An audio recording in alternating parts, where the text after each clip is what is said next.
After a hard run, your heart races through the roof, you're out of breath, and you might even taste the taste of metal at the back of your throat.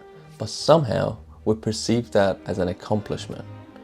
However, if you were to have this exact same experience while doom scrolling on your phone, you'd think you're about to die. Therefore, the story that we tell ourselves, the description, is how we perceive the world. It's all about framing. Having said that, let's go through an underrated skill that we can all cultivate, which is reframing. So what is reframing?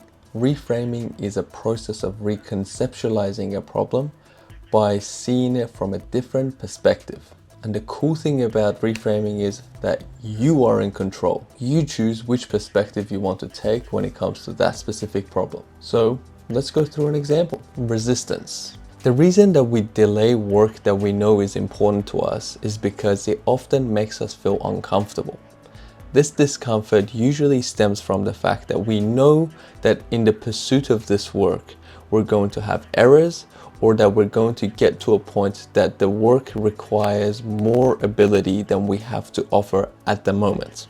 Therefore, there's a chance that we're going to feel inadequate in this pursuit.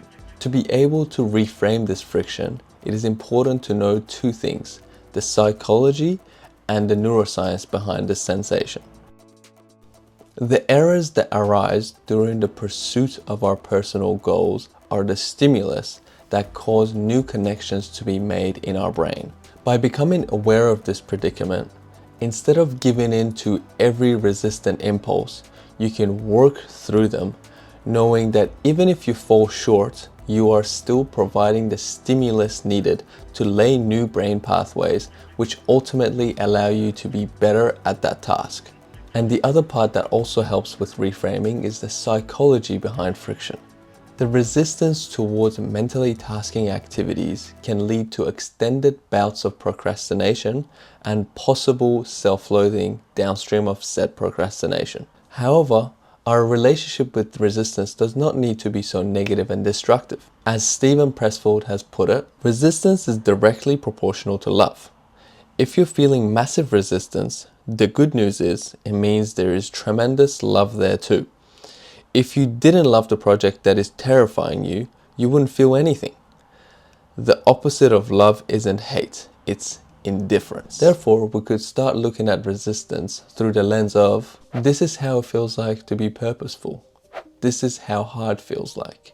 This is how it feels like to make improvements in our life. But sometimes we're so entrenched in the scenario that other lenses don't readily come to us. This is where the following exercise can help a lot. This exercise is called the six-pack exercise, and no, it doesn't have anything to do with abs. In any given situation, sit down, get a piece of paper, and write down 6 different ways that you could conceptualize the problem you're having.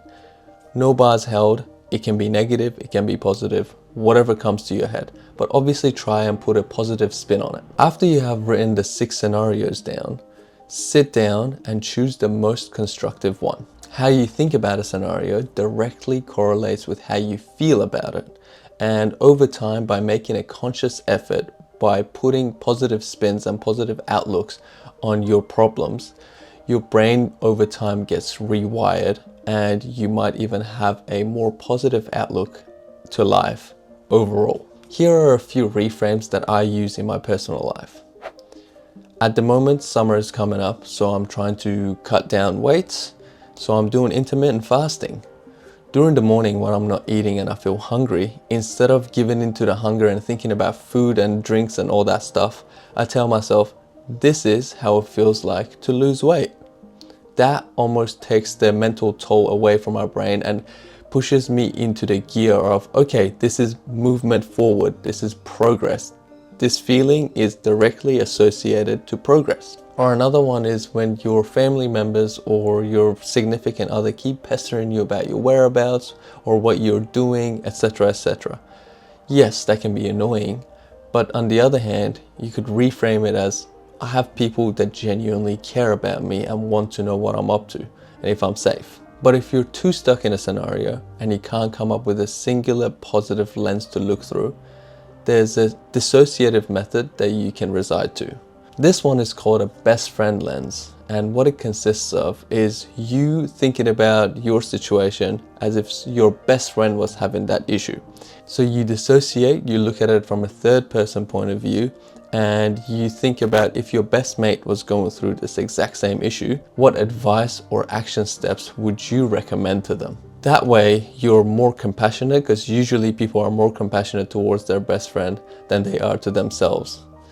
And second of all, you get clarity of mind because you're not just thinking about me.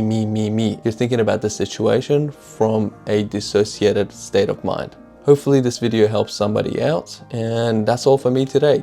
Catch you later.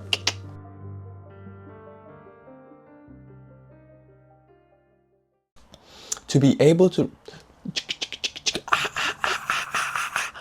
What? Why?